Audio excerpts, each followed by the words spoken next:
गुरुजी, मृत्यु के बाद आत्मा कहाँ जाती है और क्या करती है?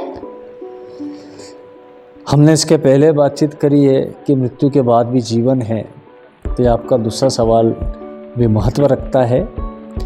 जब कोई व्यक्ति आकस्मिक घटना से, दुर्घटना से मृत्यु हो जाती है तो उसका भौतिक और आत्मा दोनों के जो सूक्ष्म शरीर है, सूक्ष्म अणु हैं, वो परमाणु हैं, वे एक हो जाते हैं, इसलिए वो दृश्यमान हो जाती है।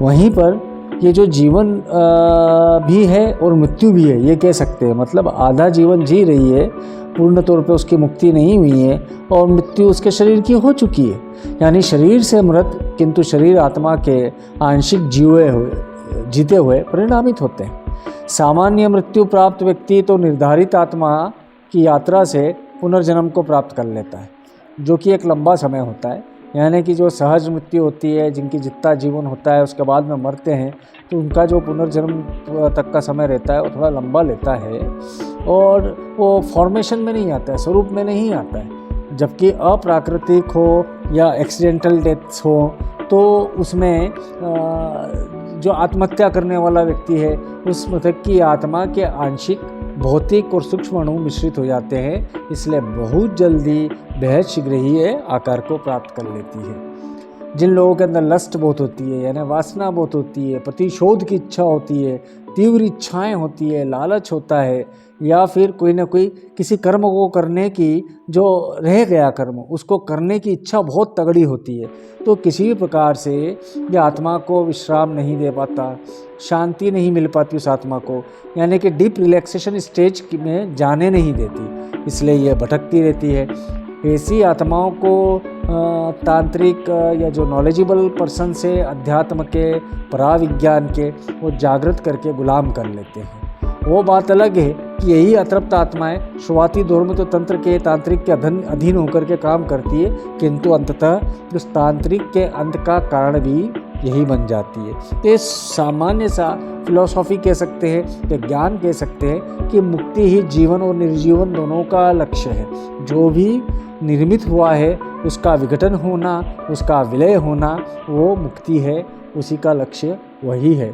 जो मेरा निजी ध्यान के अंदर अनुभव है, उसके अंदर जो अनुसंधान मैंने किया कि जो मृतात्माएं हैं उनका जो विश्राम काल होता है मृत्यु के बाद, वो अलग अलग होता है, भिन्न भिन्न ही होता है।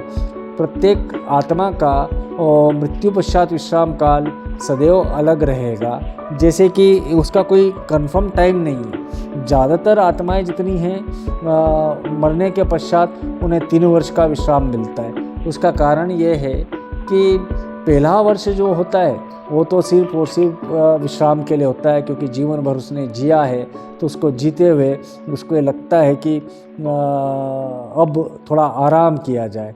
आप देखेंगे, बड़ा सिंपल सा फैक्ट है, जिस जीवन में जितनी तेज़ी की ऊर्जा होती है उसको उतनी ही आराम की ज़रूरत पड़ती है, किंतु वो बहुत जल्दी आराम करके फिर से रेजुविनेट हो जाता है, फिर से ऊर्जामान हो जाता है। जैसे छोटा बच्चे की जो आत्मा है, वो छोटे बच्चे की आत्मा जो है उसको ज़्यादा समय नहीं लगता सोने के लिए। जहाँ तक सवाल उठता है, युवा है जो बहुत एनर्जेटिक होते हैं या जो लेबर वाला काम करते हैं, यानी कि शारीरिक श्रम का काम करते हैं, उनको ज़्यादा विश्राम की आवश्यकता नहीं होती है, उनको ज़्यादा विश्राम की आवश्यकता होती है। वहीं पर जो बुज़ुर्ग हैं, जो जीते जी विश्राम पसंद करते हैं, इस प्रकार के लोगों की आत्मा का विश्राम समय ज़्यादा नहीं होता है, यानी उन्हें फिर से रीइंकारनेट होने में, पुनर्जन्म लेने में या उनका समय मुक्ति का काटने में ज़्यादा लंबा अंतराल नहीं होता है। ऐसा मान्यता है कि प्रथम वर्ष जो है वो विश्राम का होता है, द्वितीय वर्ष जो है वो पिछली गलतियों का प्रायश्चित काल होता है, उनकी सुधार की योजना बनाती है आत्मा, और पुनर्जन्म की संभावना के चिंतन या खोज का होता है। वहीं पर तीसरा जो वर्ष होता है वो इस बात की प्रतीक्षा करता है कि उसे पुनर्जन्म कम मिले, उसे अवसर मिले कि वो वापस से जन्म लेकर के आए और बचे हुए कार्यों को पूर्ण करे। तो कहा जाता है ना कि ये जन्म जो है प्रायश्चित जन्म है। और एक और बात ये उल्लेखित है हमारे सनातन के आधार पर कि ये मृत्यु लोक है। यहाँ पर देवताओं को भी बार बार जन्म लेकर के आना पड़ता है, क्योंकि पुण्य संचय यहीं पर संभव है। तो कोई इसमें वो नहीं है कि आपका और देवताओं के अंदर भी एक समानता है, क्योंकि हम में से ही देवता निकलते हैं कि वे पुण्य संचय के लिए बार बार जन्म लेकर के आते हैं। ऊपर से जब वरदान देते हैं, उनका संचय समाप्त हो जाता है तो फिर से अच्छे कर्म करने के लिए ये जन्म की प्राप्ति होती है। इसलिए जितनी भी योनियां हैं उनमें सबसे उत्कृष्ट यदि योनि मानी गई है तो मानवीय योनि को मानी गई है, जिसके अंदर हम अच्छे कर्म करके अच्छे पुण्य संचय कर सकते हैं। ये भी माना गया है, ये भी पाया गया है कि मृतात्मा जो हैं उसके पुनर्जन्म की अवधि ज़्यादा से ज़्यादा 12 वर्ष की होती है। वो बात अलग है कि उसके कर्मों के अंदर कहीं ना कहीं जिलसी हो, ईर्ष्याएँ हों, वासना हो तो उसको अन्य योनि में जन्म लेना पड़े।